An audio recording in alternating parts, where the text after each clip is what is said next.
pembelajaran pada kali ini mengenai bencana alam tsunami dan mitigasinya, yang dimana akan dijelaskan mengenai pengertian tsunami, penyebab tsunami, tanda-tanda terjadinya tsunami, mitigasi tsunami. Sebelumnya, aku mau kasih kamu video nih, dilihat ya.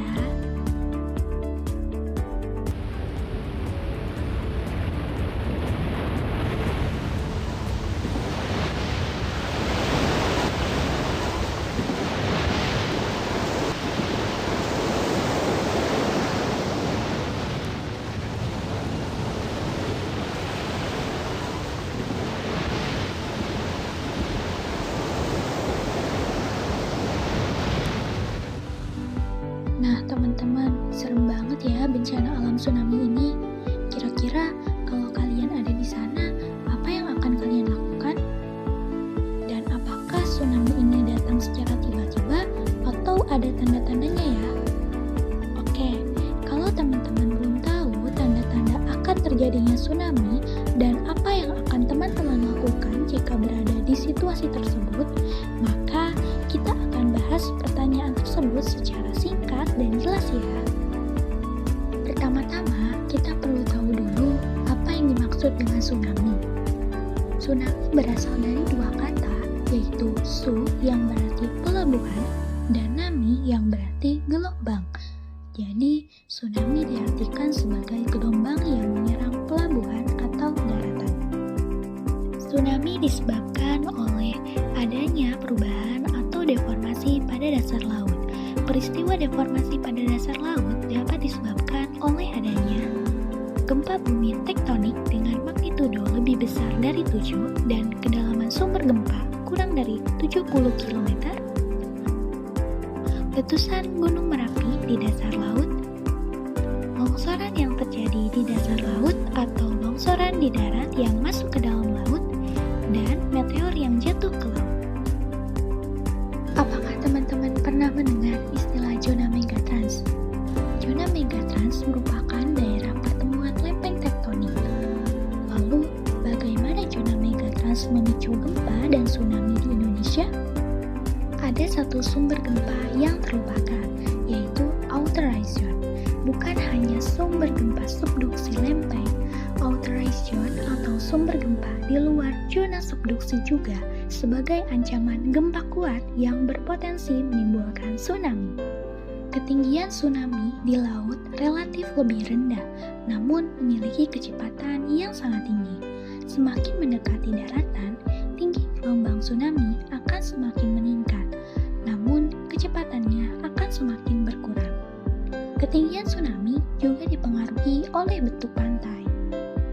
Bentuk pantai yang terbuka akan menghasilkan gelombang tsunami yang relatif pendek, sedangkan bentuk pantai yang berupa teluk akan menghasilkan gelombang tsunami yang relatif lebih tinggi.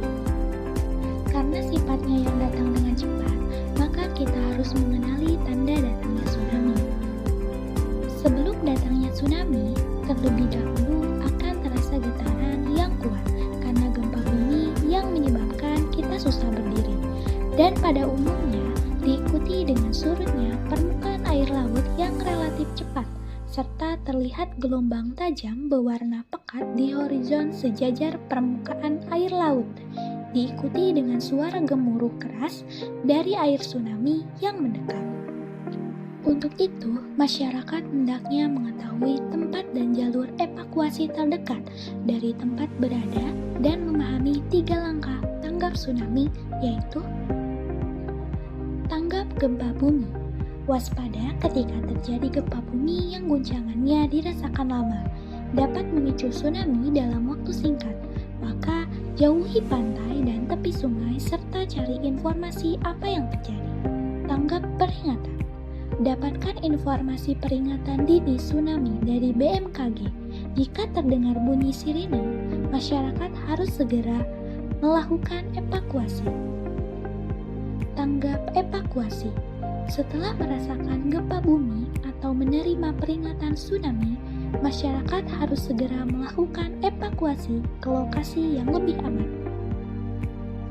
Sebagai persiapan, masyarakat harus menyelaraskan rencana dan simulasi kedaruratan bersama keluarga dan lingkungan terkait.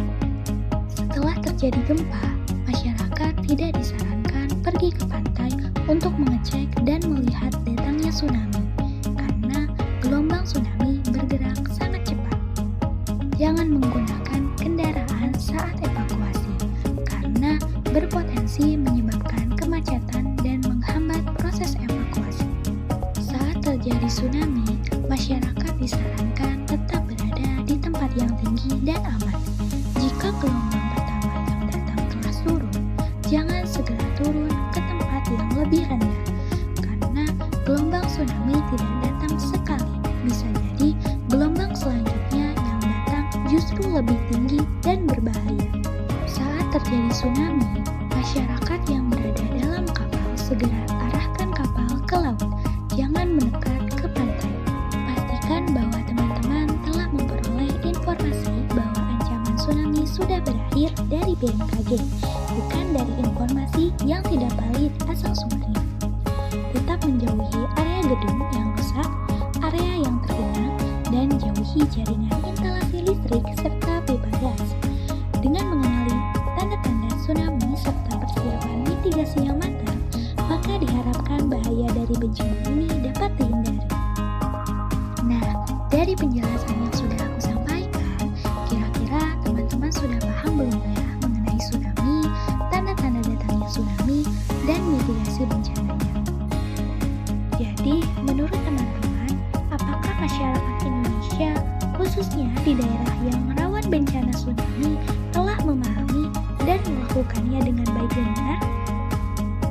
Nah, sampai di sini dulu teman-teman untuk pembahasan materi yang dapat aku berikan. Semoga kalian sudah paham mengenai tsunami, tanda-tanda datangnya tsunami, dan mitigasi bencananya. Kalau gitu, Kia pamit. Semoga apa yang teman-teman pelajari kali ini bermanfaat ya. Terima kasih telah menonton video ini dan sampai jumpa di video selanjutnya.